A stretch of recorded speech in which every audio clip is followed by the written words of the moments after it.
Jangan lupa like, comment, and subscribe channel YouTube TVRI Bengkulu dan nyalakan lonceng notifikasinya.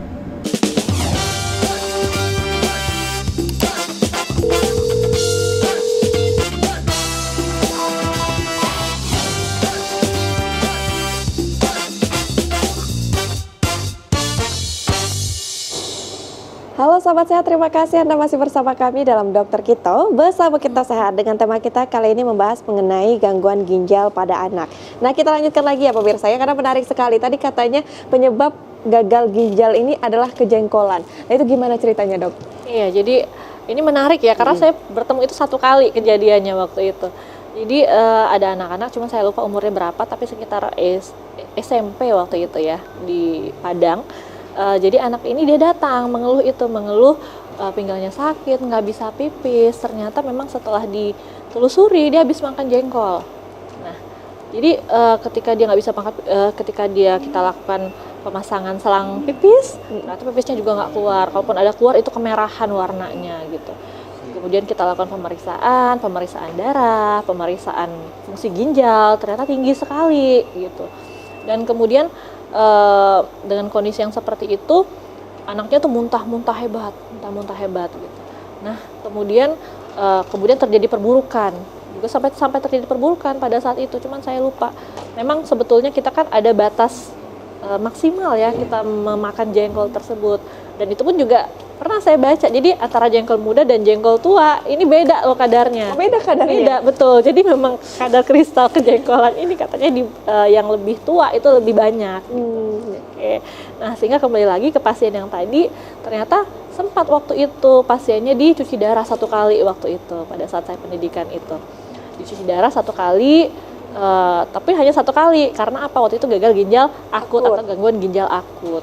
Namun setelah dicuci darah sekali bagus, berikutnya tidak perlu lagi dicuci darah. Alhamdulillah si anaknya pulang dengan bagus, dengan sehat walafiat. Jadi mungkin setelah itu agak kapok ya keluarganya gitu ya memasak jengkol. Padahal sebetulnya mungkin untuk jengkol, petai dan semacamnya yang banyak mengandung kristal sebetulnya boleh, tapi memang ada batas aman yang dianjurkan. Jadi jangan terlalu berlebihan karena memang yang kan berlebihan itu nggak baik ya, Dok ya. Baiklah. Nah, mungkin bisa kita lanjutkan lagi, Dok, silakan. Baik. Oke. Nah, ini kita lanjut mengenai gejala dan tanda ya tadi. Jadi karena memang yang pertama adalah gejala yang tanda, yang pertama adalah terjadinya penurunan produksi urin. Berapa sih, Dok? Jadi kalau anak-anak kita menggunakannya per kilogram berat badan. Batasannya adalah kurang dari 1 mililiter ya per kilogram berat badan per jam. Jadi kalau berat anaknya 10 kilo berarti harusnya normalnya dia 10 mililiter, misalnya 10. Jadi satu kali 10 ya berarti 10 cc per jam atau 10 mililiter per jam. Jadi kalau 4 jam berarti sekitar 40 cc. Jadi kalau seandainya nanti dia baru pipis sekitar 4 jam kemudian berarti minimal 40. Kalau misalnya di atas 60 tuh berarti kan masih dalam batas normal. Tapi kalau ternyata kok cuman udah 4 jam ternyata pipisnya cuma 10 cc, 20 cc, maka itu hati-hati. Tapi memang ada batasan jam-jamnya yang tertentu gitu.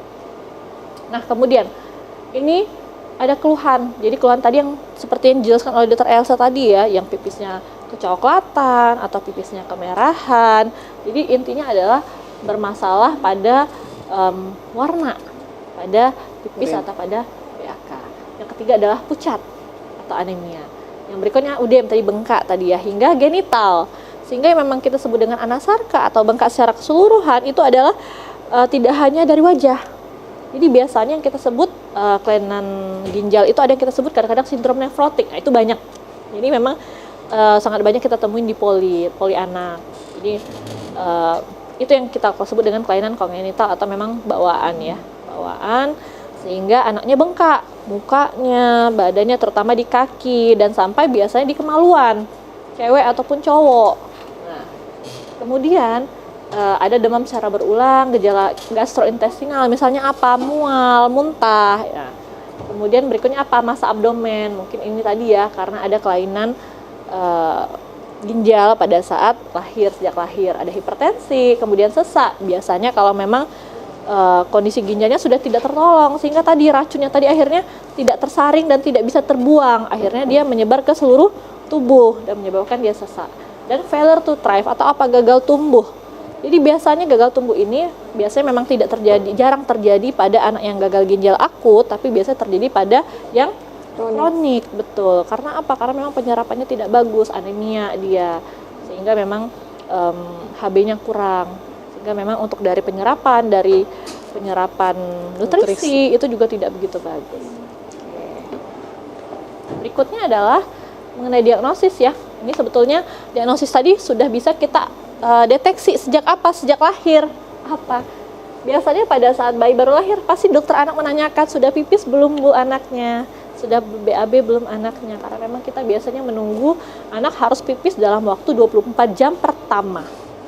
Sehingga kalau memang dia tidak pipis, nanti dikhawatirkan apa? Itu tadi ya, ada gangguan di ginjalnya, atau mungkin malah jangan-jangan tidak terbentuk ginjal sama sekali gitu.